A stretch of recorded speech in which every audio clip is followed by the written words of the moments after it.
Philip, it's an honor. Thank you again. Welcome back. Thank you, Ali, for having me on your amazing show. It's really great to be back, and thank you for fitting me in. I know we're all busy, but I'm very pleased and grateful. Thank you. Yes, thank you. I know you're busy for sure, so we'll try to just dive right on in. But I just for those of you that are listening, thank you for listening. But I just want to fill you in. Philip and I had a conversation a couple months ago now, and just to give you kind of some background, Philip is a twin, and his brother had was he abducted? Yes. What happened was that we were aged 13 at the time.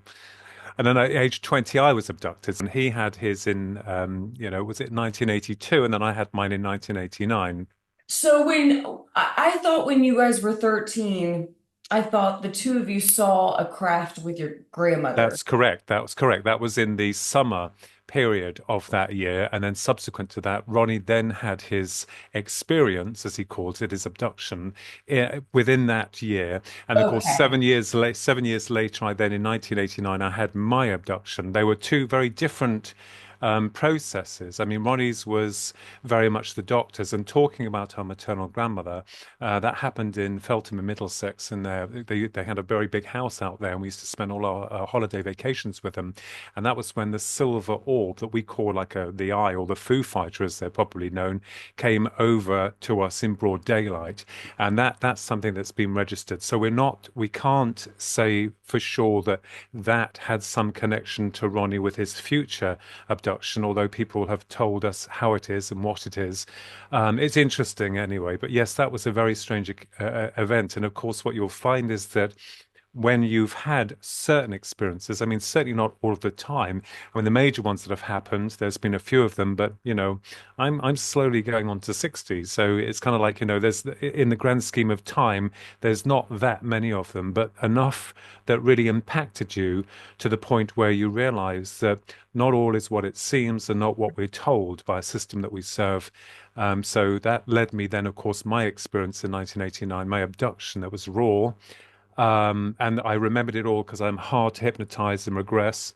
Um, that's what led me into the truth and the theoretical application of what this could represent, and also leading into consciousness. I was very much and still am today at the forefront of UFO research, like many other wonderful souls out there. I'm not an expert, but I did laugh because it was when my maternal grandmother did pass to the other side that she made some communication with me. Mm. Even though we were distanced, she was in a Somerset hospital and I was here in Bedfordshire, Kempston, Bedfordshire. And this transference of her voice, because she was dying, we'd seen her a week before. And I thought, well, there is the man that looks at UFOs and believes in them, and now he talks to the dead. And I thought my reputation would go straight down the pan. Something I love about your life, your experiences, and your work and your research is that it does make that correlation. It does show something I really am trying to do on this podcast is bridge the gaps. And Yes. I mean, we talked about this briefly the last time, just how once you dive into one thing, whether you start with NDEs or the afterlife or extraterrestrials or whatever it is, they all end up leading to the same place. So, yes, going back to your grandma and you talking to the dead, this is something we did not speak about very much the last time is your psychic abilities, the mediumship that you do. And I love just the aspect of your grandmother in general in your story because someone I was very close to was my mom's mom, and I've had a lot of I had weird experiences with her as she was dying, and I've had them since, and she's come up often in readings, and I feel almost closer to her now that she's passed, which is crazy to say, but it's very true. So yeah, please tell us more about how did you become aware of your psychic abilities? Are you Yeah. still seeing clients? Because I know you're doing so much other work. Are you even doing that anymore? I mean, you've done Yes. one-on-ones, you've done big events, and yeah, tell us about all of it. Yeah, well, I always knew there was something strange with me when I was a kid because I would always see something happening within my mind. And then if I forgot about it, it would then manifest. And I thought to begin with that I was responsible for this. And in order to counsel it out, I had written about this. I would say a mantra, no God, no, never God, never, in order to counsel out the negative aspects of what was coming into my mind. So it was on the onslaught back in 1982 of the appearance of the silver orb that came over our grandmother's house, over her head, even in front of me and my twin brother, which really heralded these areas of high strangeness. And when we asked our grandmother what it was, she said, "Oh, look, the fairies have come to take a closer look at us." Now, bearing in mind that we were 13, so she didn't want to scare us, and she didn't seem to react to it. Now, fast forward to because she was psychic anyway. She didn't do readings, but we all knew that she was psychic. It must have run into some kind of intergenerational link. Now, fast forward to when she passed, she was dying of cancer and she passed over. And the night that she passed, I was in Kempston, Bedford, and it was the very early hours of the morning. And I started to cry in my bed. We'd seen her a week before, and I knew it was the last time I'd see her. And all of a sudden, her voice came in my head, and it was I could still remember exactly what she said. It was more of why are you crying? Why are you crying? And there was a silence. And then I saw an image of my grandmother holding me and my twin brother as babies in her arms. It's a photograph that we have that's away in an album. And then afterwards, the phone rang, she'd passed. Now, at that point, this was the same year and same month as the death of Princess Diana. And what happened was that I had then booked to go and see a medium. And this medium used to work for the FBI cases in America. She was British. And when I went to go and see her, I'd never seen a medium before, or, a real medium. And thank God she was the genuine article because she wiped the floor with me. And I remembered after the 2 hour reading, my grandmother came through, that I sat in my car and I leaned my head on the steering wheel and I just let it all out. I just cried because I knew there was a greater reality. And at that point, the medium had said to me, "You will be back to see me in, was it 2 years' time? Yes, it was 2 years' time that I'd be back to see her. And she said, "You must train to be a medium." So anyway, 2 years passed, and then another three people passed over. One of them was a friend who passed with cancer, who was 20. One of them was an auntie, one of my mum's sisters, and the other one was a lovely lady called Meg Heining, who was a beautiful lady that used to, very distinct lady. She used to be a singer, and she used to go around in one of these electric wheelchair things. She was beautiful. So they all passed, and I went back to the medium, and then she said to me, "Right, it's now time for you to be trained." And she said to me, "You're going to make the link, you're going to bridge the gap between the psychic and UFO phenomena." I didn't understand what she meant by that. She knew about, not about me in any way there. I was just your regular guy then, I wasn't out there. But years later, I had a book published by a publishing company, Capeman Publishing, called Believe, Bridging the Gap Between the Psychic and UFO Phenomena. My first book was called Reaching for the Divine, How to Communicate Effectively with Their Loved Ones on the Other Side. And that was published by the same publishing company. So through my psychic development, I wanted the truth. I didn't want the airy fairy fancy version, or I've got your grandmother here who'd love cooking or an apron and love gardening. They all did that. But there was something about the medium that brought my grandmother through very raw, and also about the information about me, very raw. She also mentioned Edgar Casey. She knew what page of the book I was on in one of his books, and she said, "You're linked with him." I had no idea what that was about. She said, "I walk with Christ," and all these other things. And she kept saying to me, "Where have you been all these years?" And I'm not one of these, "Oh, look at me." I mean, I kept wondering what she was talking about. But then years later, through the development, which was very rigorous, I understood to a degree what she was talking about souls, the incarnating of souls. So the training was rigorous, and I'm still doing readings. I'm booked up throughout the week at nights, and I normally do 3 a night from Monday to Friday, and I do the platform work as well as the UFO research and the rest of it. But when we link in, I rather liken it to a mobile phone network system. I know it's a joke, because our brain is a transmitter and receiver of consciousness. Mhm. And I deal never feed. I just ask for yes or no and correlate with the evidence because we are to bring evidence through of the individual, how they pass, their connection to the family. They deal with one side to the other side, maternal, paternal, friends, family. it's got wider, and it is sometimes a little bit hard to distinguish the information coming through as you translate it. So that was the process, but it was the training. And I was in open circle, which means you're kind of like in college, and then I was in closed circle, which is like university. And it got harder because you had to train the mind away from its normal processing of conscious awareness in that rationality of the mind and focus upon the a blank canvas, as it were, so that those on the other side could send their signaling and impress your mind with images or use your body as a template for experience or trauma. So that was the major start of it all, and this then, without jumping too far, then led me thinking about consciousness. And I got to say here before I let you get a word in, you Oh, have a sense of humor, please. that death is raw, death is savage, and when it happens to us there is this feeling, this emptiness, because the way I'm seeing it is that a lot of people out there they will jump on the bandwagon and say mediums shouldn't charge for their services, that it's all bad that you're conning people. And I'm like, well, okay, you have that belief system, that structured belief system. I get that. But have a look at it yourself. Look into it yourself. Go and see a genuine medium and see what they have to bring through for you before assuming that.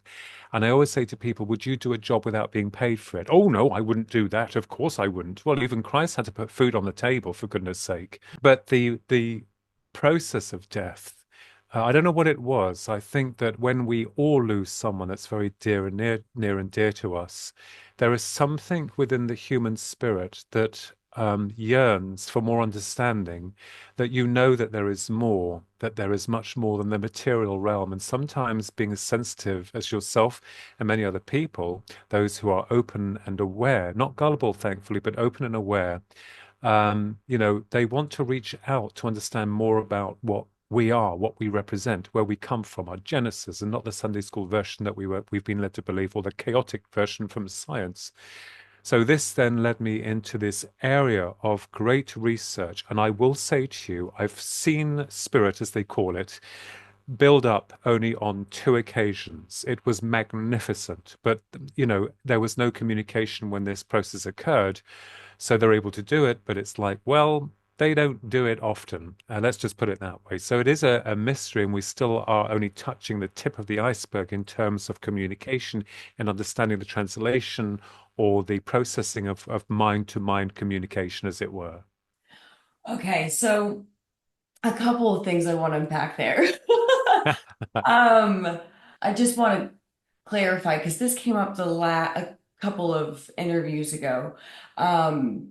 I was speaking to a woman who she was initiated to become a shaman in a very like natural way. This was like out in the hills of Mongolia, and this was over like a long period of time of her life that she wasn't searching for this. This just came to her, and she brought up how she was never asked to pay when she was going through these things. And I think there's very much a time and a place. She also did say, many people offer classes and services, and for things like that, I think people should absolutely, it's a business, just like you said. We have to work within the construct of the universe, of the world that we're on, and that's a part of it. Making money is a part of it. So I think it's so important to stress that. I think there's a time and a place, and I think follow your gut. I think in certain environments where it's more of a barter situation, and it's I'll do this Mm, service for you if you do this service for me, that it's yeah. go with your gut. You're gonna know when you're getting ripped off. You're gonna know when you're in good hands. And I think finding a medium is just like finding a therapist or a doctor or a church. Like if you walk into one and it doesn't feel right, keep shopping. And yeah, I will say to you, Ali, that, I'm very cheap as a medium. I always keep my prices very, very low. But Yeah. certainly there's been some eye-watering moments where I've seen what Yes. other people charge. But Yes. at the same token, the other thing that I found is that when I did, first of all, start doing free readings, The really extraordinary thing about it was that people didn't seem to appreciate it. Mm, I'm just saying it's like they just took it for granted. And then I started to get over swamped with it and I couldn't yes. deal with it. Yes. So, it's a really weird thing within human nature that we put a value on something. And then, of course, people respect that more because it's got this value to it. It's rather like you're getting a gold ring that cost a couple of Yes. grand. And it's like, Right. wow, that's so if that was in a shop for a pound, you wouldn't even probably look twice at it or deal with it in the way that you would. And it's really extraordinary. So, Yes. absolutely, we have to survive. Also wanted to touch on this is just funny because the very last interview I did was with a friend of our families that I've known literally my whole life, and he's an astrologer. And Oh. he was reading my birth chart, and he pointed out how he was just like, this chart screams that there is that you have inherited psychic gifts from your mother's side of the family. And he asked if that, rang true. And for me, I it's the writing's on the wall. My mom, I know she knows it. My grandmother, I think absolutely was. I think my aunt was. We've had a lot of death in my family, so I Yeah. can't talk to a lot of the people I wish I could speak to. But it's interesting what you said about your grandmother. The first and the only voice that I've heard was my grandmother's when she was sedated weeks before she had passed. This was in the Mm, hospital. It was just me and her, and I heard her voice loud and clear. And something else you mentioned was Edgar Casey. Two mm. weeks before my aunt passed, we just don't speak about psychic gifts, psychic abilities. Our family doesn't talk about that. And if we do, we're joking around about it. And when she was on her deathbed, we finally got into like a real conversation about incarnation, and she told me to read Edgar Casey's book. So there have just been things that you have said that they just resonate with me so much. And yeah, I think I'm finally getting to the point where I'm accepting myself to be a psychic. It's baby steps, but um yeah, I'm so fascinated to just see where it Yeah, goes. I can't prove this, but one of the things that you pick up, I mean, I pick up, is that your path is not because we're here having a chat and I'm here to butt you up or suck you in, but you have a wonderful path in terms of media connections, and sometimes we can't, and I mean really bigger. Sometimes we can't see that, and one of the things that interests me is the process of how it subtly starts to integrate and how we deal with that from our day-to-day functioning.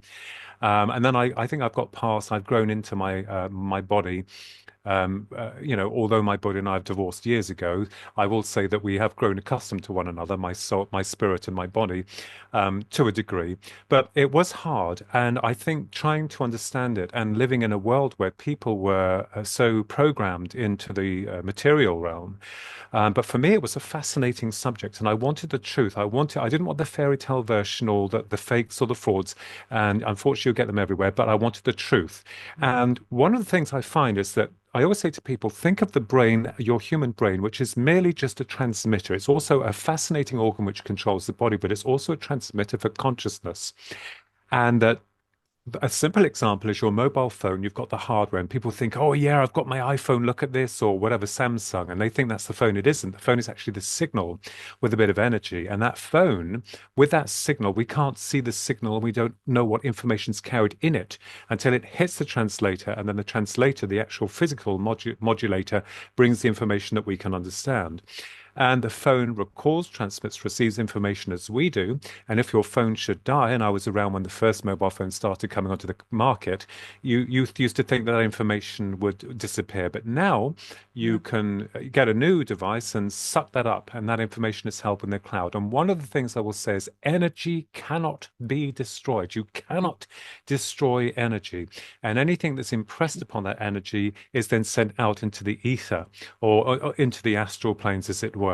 So we understand and believe that when we finished our recording here on this planet, is that the essence of what we represent is then carried forth into what we call the astral planes or the higher planes, as it were. And that is a mystery because we've been fascinated and trying to understand through near-death experience studies and out-of-body experiences what actually occurs beyond that point of death. What happens? And I will make you laugh here. One person said to me, "Well, what do they do all day?" And I said, I turned the question around and said, "Well, what do you do all day?" Let's put it this way. You have a biological clock. Wouldn't it be, amazing to know that you could live forever without the worry of disease or death or issues or, all these terrible things? But far more worried if you knew that you only had so many years that you've got to live here before that clock diminishes. So I think, in answer to that question, we don't know what happens in the core of the experience within, or what they call the other side. It could be the quantum realm, the field of potentiality, or higher vibrational rate of existence. But there is this connection where they link rather with our thoughts, because a lot of the times our thoughts are programmed. And this is why meditation is important, to try to cancel out all of the chaotic noise and disruption. Of course, when you meditate, you'll see things that you don't understand, like faces and things. And I call that the psychic corridor, where it's like residue coming through and bypassing through the psychic internet. I call it the psychic internet. So basically, trying to lift your essence up to a higher level of focusing does start to bring on some extraordinary things. And we can program the mind, the mind, to do anything, to open anything, creativity, a skill, anything like that. And some people can close them. So I always see the human brain as an organism that is basically a transmitter for consciousness. Mm. And that is interesting within the extreme. The problem is that it gets to be like a little bit of an ocean out there with people's different. And structured, what we deal with is primarily the evidence and dealing with that.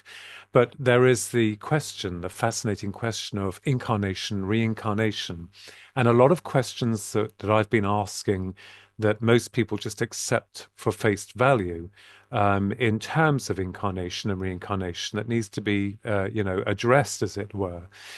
So I think your connection is wonderful, and I think that you'll find your way, Ali. You'll find what is comfortable for you, Yes. and Yeah. you'll get to a point within your evolution where you'll think, well, I'm going to take it slow, and I like to live my life. I've got a good life, and I'm happy, but let's see what happens. So, and the other thing is that we all learn from one another. No one is a master or guru. We all share within our information like a pool of consciousness, and we take a little bit from what we can from each individual. So yeah, it's very interesting. Sometimes frustrating trying to understand some of the information that comes through from that side, and we have sometimes mistranslated information. That does Yes. happen. Yes. Um, there was one case that I had that will make you laugh. I had a lady come around for a reading when I just started doing them. I think I was in my late 20s, going to my 30s, and she came round and she sat down. And immediately when I opened up, and there's no magic to it, your eyes don't roll to the back of your head. It's just the mind. It's just going into a different state of consciousness. And I said, "Oh, I have your father here." She said, "Oh, yes." And I said, "You're a bit young to lose your father, but your dad's passed over." And then I covered my eyes like this, and I said, I can't see. I don't understand why I can't see." And she reached over to me and she said, "Lovey, my father was blind." Mm. So I realized that spirit at that point were using the body, your body as a puppet. Wow. And the other time when a shark attack came through, a great white shark, someone in Australia had lost their life, not through the white shark itself, but through the loss of the leg. And but when I saw the projection of that coming out, it was like seeing Jaws, as it were. So they sometimes spirit use, if I use that word lightly, your mind as a library to relay Mm. best what they're trying to get through to you, so you can understand it. So it's another language, Ali. It's a completely Yeah. different language. Yeah. Yeah. Wow. Wow. And it does, it ever since I was little, when I could sense energy around me but not see it, whether it was, positive or negative, it freaked me out. And Yes. I'm still working through a lot of that. There are times where I mean, I've definitely grown, but and I'm allowing more, but it's still it not only still scares me, but it just still blows my mind. I'm still accepting the fact, even though, I'm reading like quantum physics for beginners and like Yes. I'm understanding it, but it's still it's hard to it's a tough pill to swallow. Ali, trust me on this. The you're doing a great job. And even for me, I had to start with quantum physics for beginners because we have to start somewhere. But the journey is rewarding when you start truthfully and at the very beginning of where you are. And this event, and we don't forget that we also, you as well, will go through a process of transmutation. I'll give an example through mind thought. Years ago, back in the late 80s, going into the 90s, most people assumed that UFO contact was their physical crafts, and I'm not doubting that, but there is some contradiction to the nature of that reality because sometimes there's part of the experience that comes through as ethereal. Now, look at us as humans, we are a composite of two energies. One is the biological physical suit we carry, and the other part is consciousness or spirit, rather. And so we're seeing that within these two aspects of the material plane and then the ethereal plane tells us that we're dealing obviously with forces, with intelligences that operate on higher frequencies of awareness, but of which they need to lower their Mm, frequencies in order to interact within our space-time. So it's possible that, say, for instance, that some UFOs are and do come across within contact as ethereal in nature, but that in some cases they have to literally build themselves into our reality. They have to structure themselves into our reality in order for that contact to be made, or they bring you, the real part of you, your spirit, into their domain so that contact can be made, rather like the near-death experience. mm, So don't ever, I always say to people, we all are important. No one is exempt. I don't care if you're the king with a crown or the man with a can. It matters not, famous or not.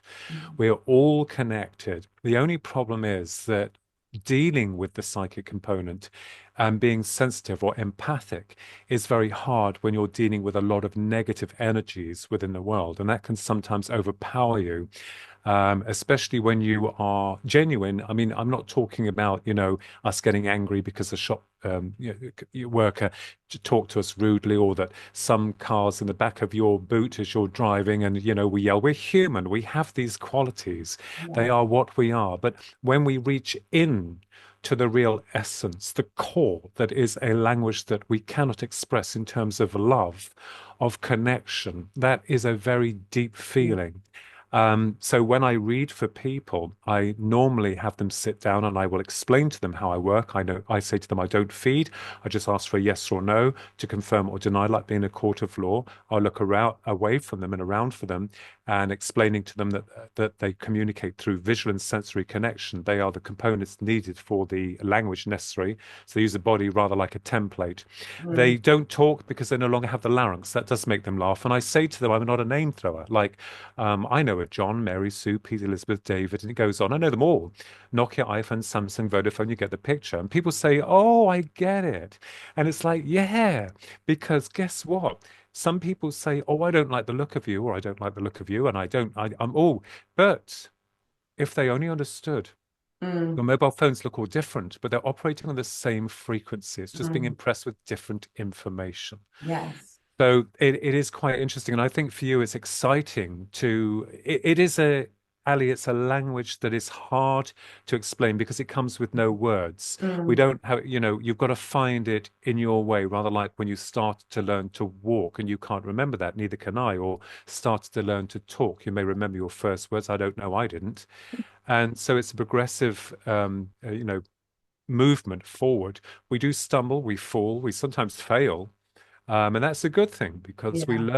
we learn as we go along. So it's a very, very highly structured and oftentimes difficult area to deal with.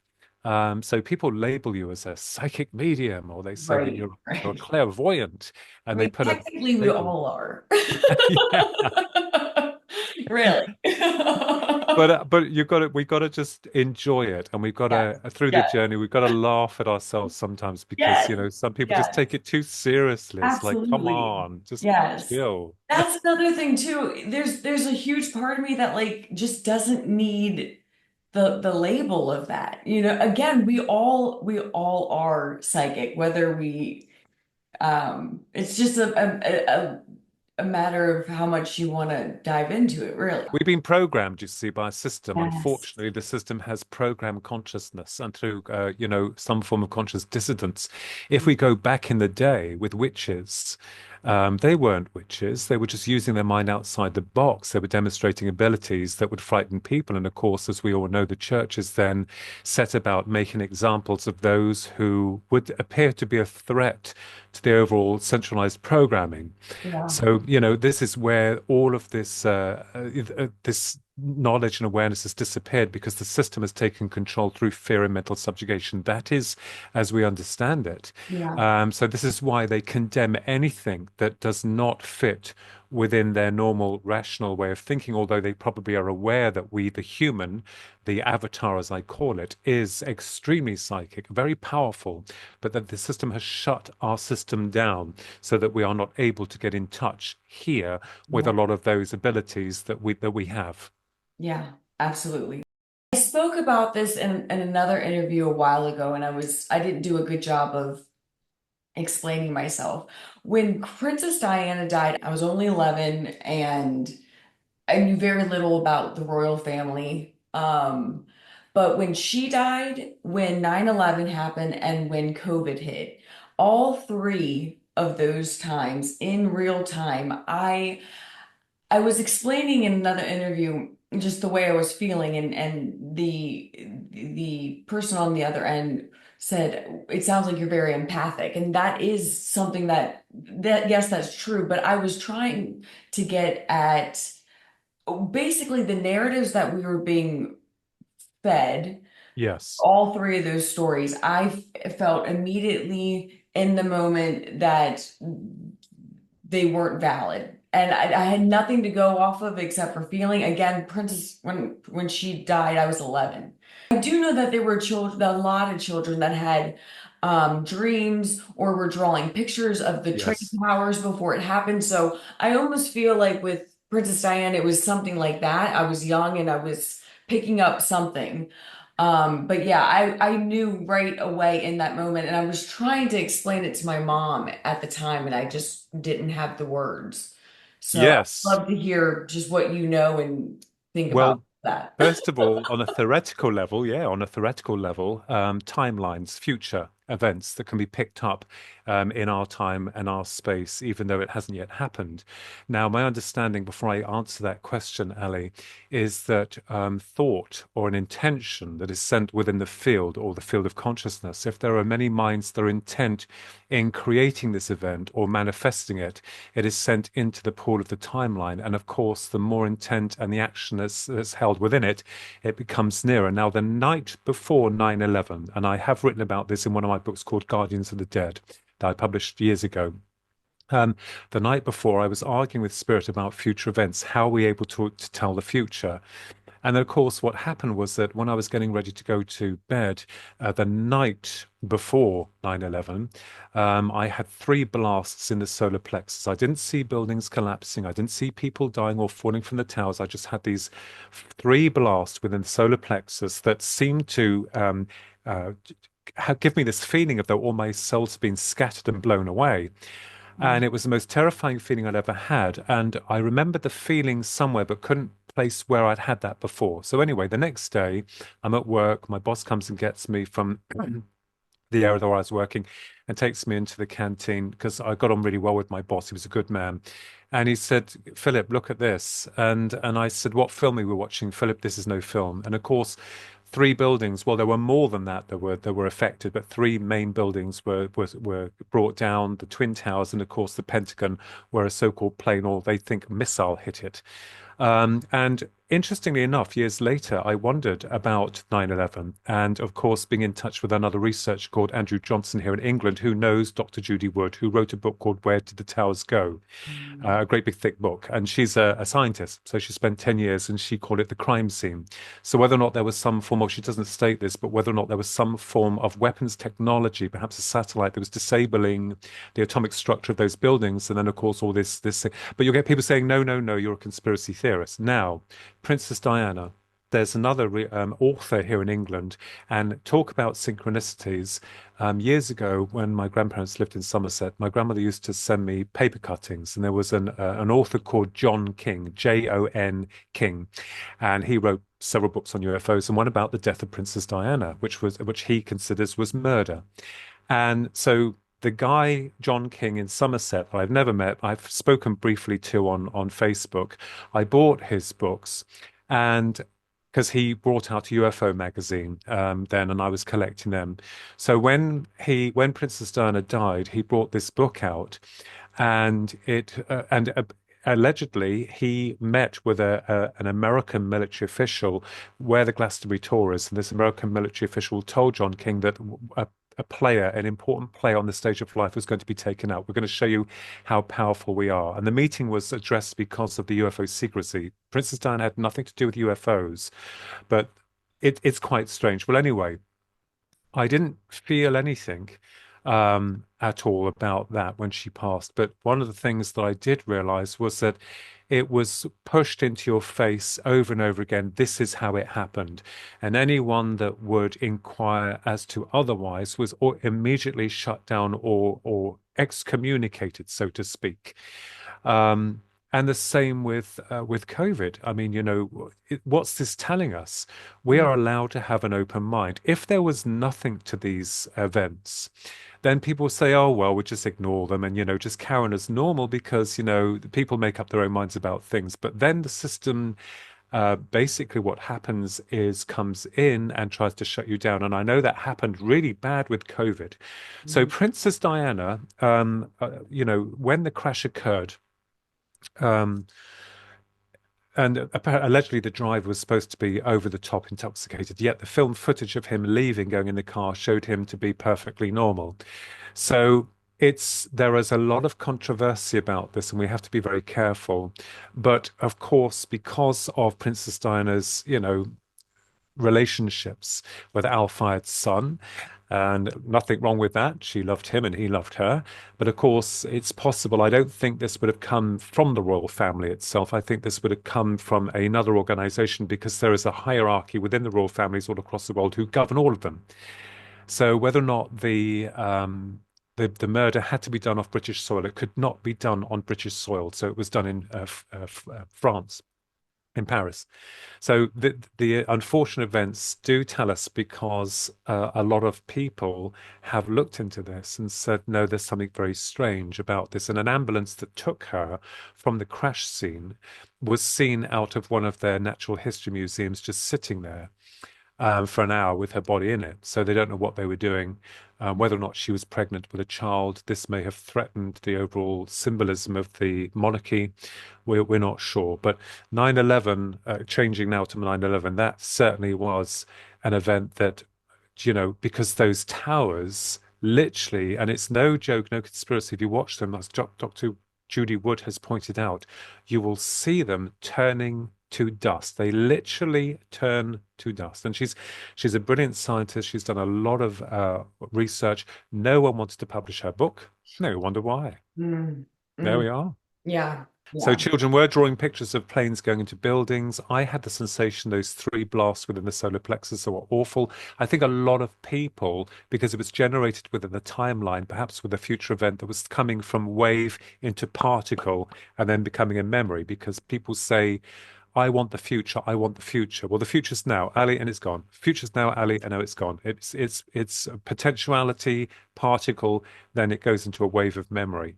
But there are future events that can sometimes be predicted that if the intentions are strong enough, I said within the timeline, then most people will start picking them up like an aerial transmitter.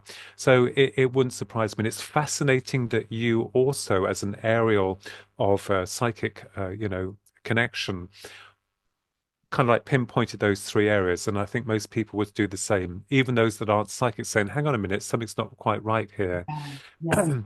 There's something not right. So, and you wonder as to why.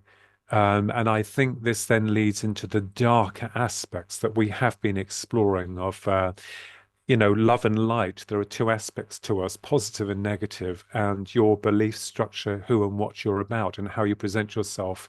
Yet you can, rather like George Lucas's Star Wars trilogy, some people can turn to the dark side of that force. So some people can be swayed from one to the other. And it depends on you. I mean, at the end of the Star Wars trilogy, the original ones, Star Wars: The Empire Strikes Back and Return of the Jedi, they're my favorite. At the end, Darth Vader repented when Luke took off his helmet, and of course, his father was weakened and had saved him. So the romantic story there tells us about this force of good and evil and how we can tap into this force. And it won't be long, Ali, before you and I wield a lightsaber and then we can move things with our hands. Before I finish this here with this little section, there was one thing that really did affect me as a kid, and it's implanted in my head. It was in The Empire Strikes Back when Yoda was the Jedi trainer, and he was training Luke on Dagobah, and Luke's shuttle, his X-wing, sorry, was in a swamp, and Yoda was training him to use the Force to lift it. And of course, Luke tried, and of course, he couldn't lift it up. And the Yoda just come along and his little hands and lifted it, brought it out of the swamp, and sat down. And Luke got up and he touched it, and he said, I don't believe it. And then Yoda turned to him and said, that is why you failed. And that I remembered sent chills down my spine, even as a kid, like, wow. And Yeah. even the word clairvoyance was used in Star Wars when Darth Vader came into the Death Star in the boardroom, as they called it, with Peter Cushing. And one of the men said to him, neither has it given you clairvoyance enough. And I remember thinking, what is clairvoyance as a kid? Like I was 7, right?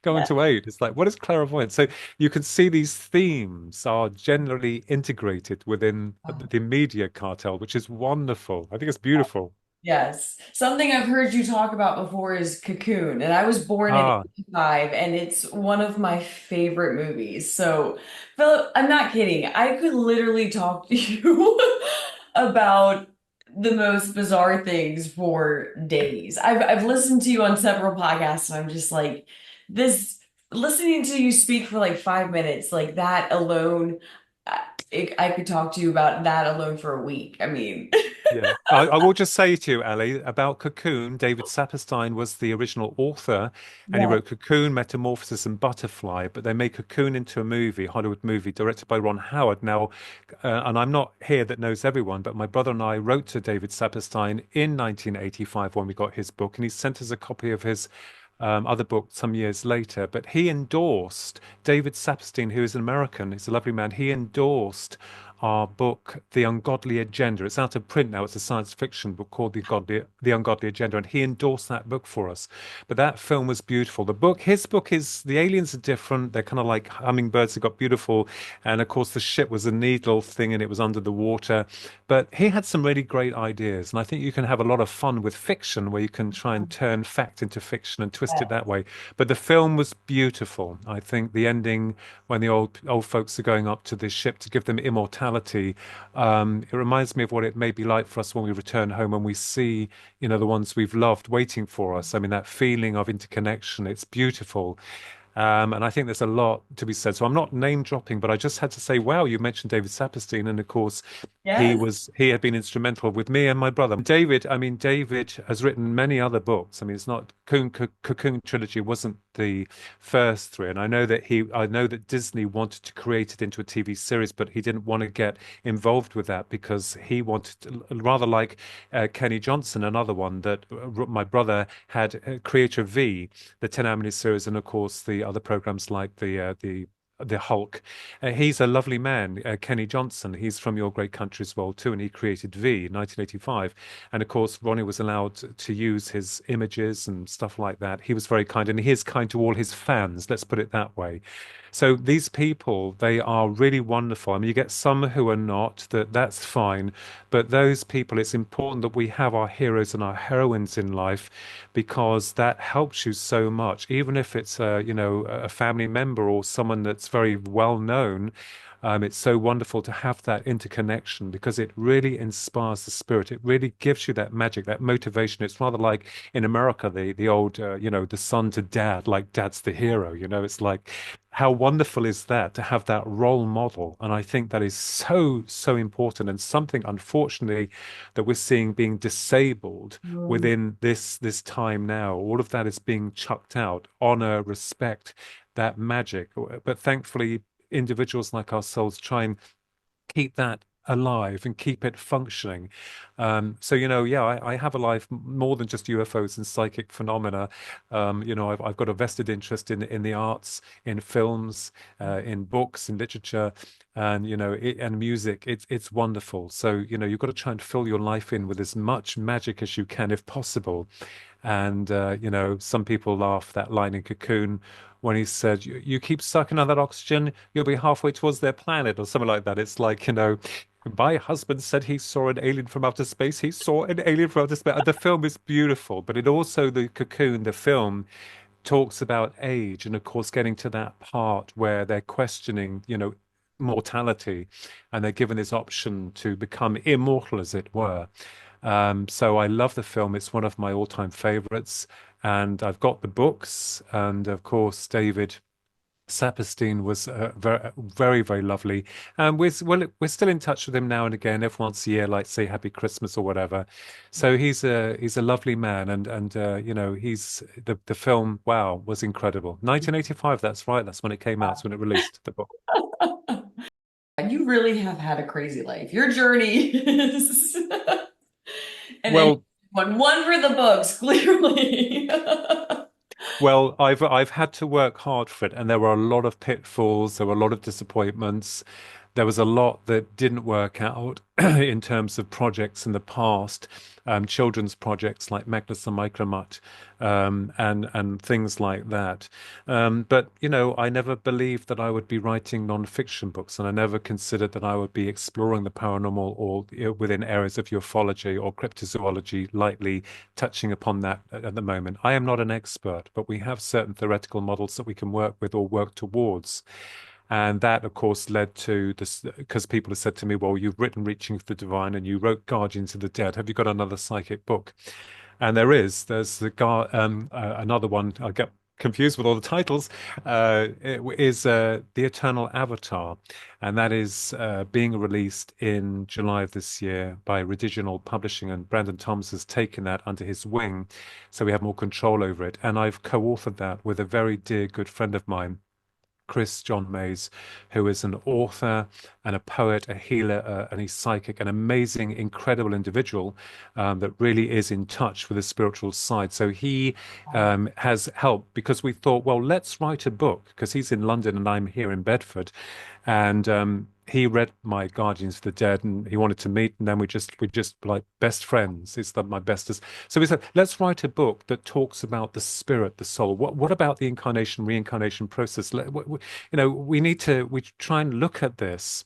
And I thought, well, yeah, I asked him, would you help me co-author it? And he said, yeah. It's like, okay.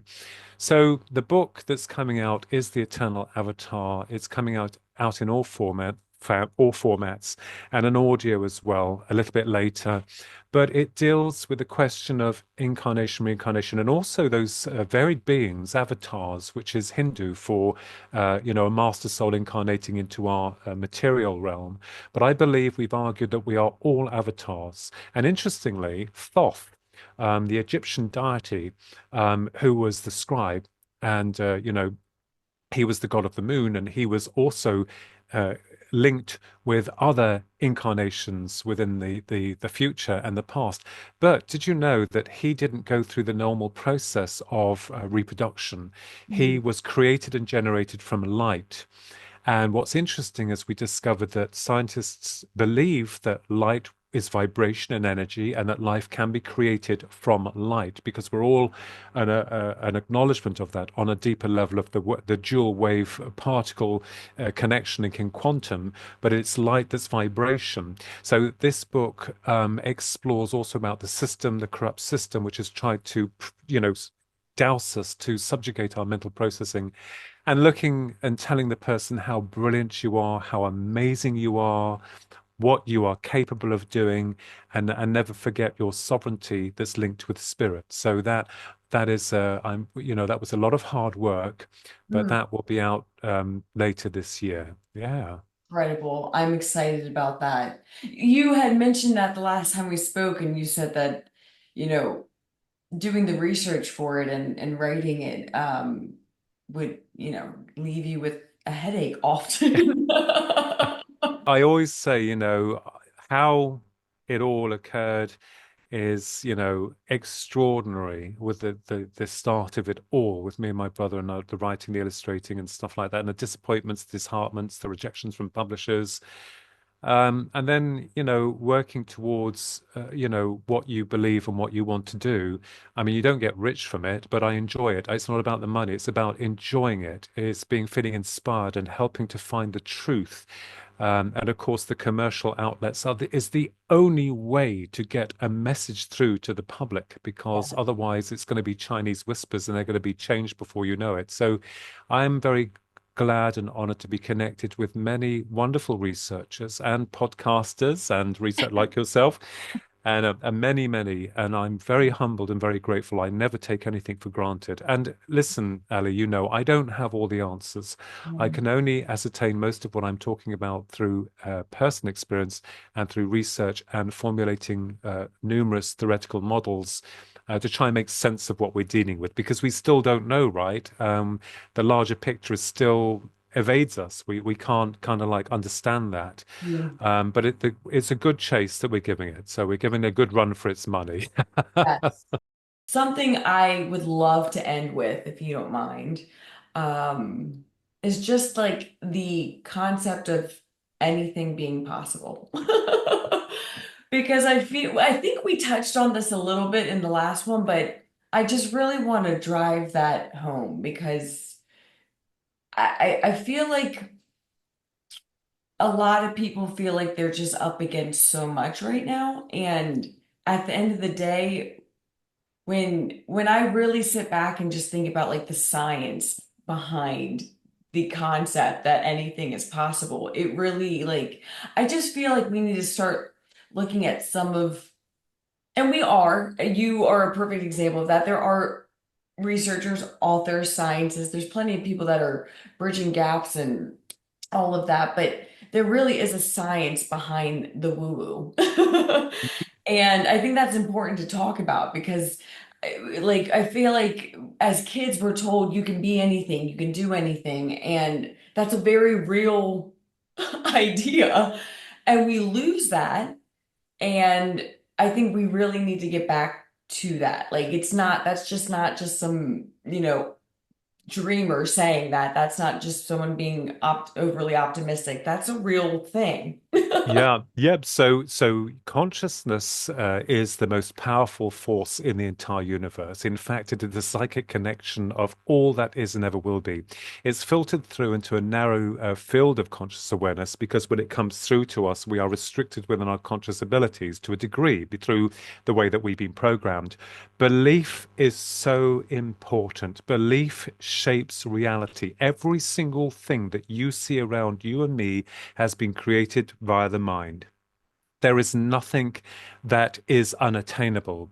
Everything can be attained, and from the universe. So, if anyone out there is feeling low or degraded or stood on, please understand that you are more powerful than you know, that you have the ability to transform and change your life through the restructuring of thought. Yes, we get knocked, we get hurt by many people, we get pulled down, but what better way when we come to our knees and our heart and our soul is in it, and we rise when we are ready for the next challenge? There can never be anything attributed to failure, because how can you fail when you're trying? You will never fail if you continue to try. There is no such thing as failure unless you end it, unless you finish or can't complete what you want to do. And you know, there is enough room on this planet for everyone. So anyone out there who has a dream, always sometimes watch a film. I watch, and I do watch it, The Wizard of Oz. Yes. And I think it's the most powerful film that tells you so much about this other world of magic and also courage and, you know, a heart and wisdom. And I think it's beautiful to see how Dorothy, the main character, with her friends, and of course, Margaret Hamilton, the wonderful, amazing late Margaret Hamilton, who played the witch, absolutely incredible. And the wizard, of course, the Wizard of Oz, who didn't really know his arse from his elbow, but he kind of like made it up as he went along. I think this shows us the humor. So try to have fun when you're doing something, when you believe in something. Sure, we sometimes we don't have enough money or resources to do things we'd like to do. I understand that, but remember that the universe can bring things to you. You know, there are manifestation programs, and I don't want to go down that road, and I can't say that they all work. But Mm. I know one thing is when your heart is in the right place, you send the intentions out and then you let it go. You let it do its work. You kind of like, it's hard, it's really hard. And then it's like, well, the universe will bring it to you in the way that you're meant to get it. Yeah. And if anyone says, I need help, I remember this from another medium. I need help. And then the spirit guides or whoever is saying, help with what? You've got to be specific about what you want. You've got to be specific about what you're looking for. Help me what? It could be anything. So the universe needs prior instructions. It needs a template to work with. And, you know, and so, you know, I say to people, believe in yourself. And that is the most important thing of all. Believe in who and what you are. And you can never, ever fail for want of trying. You will succeed. So there we are. I'll end with that. I love it. Philip, you are amazing. This was lovely.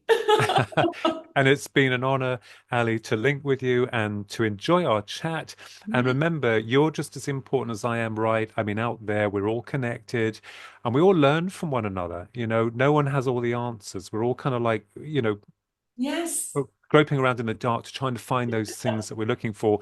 But, you know, at the end of the day, you've got to have a laugh about it. You've got to enjoy it. And, you know, with the people out there who oppose you, it's all right. They can't touch you because you're more powerful than you know.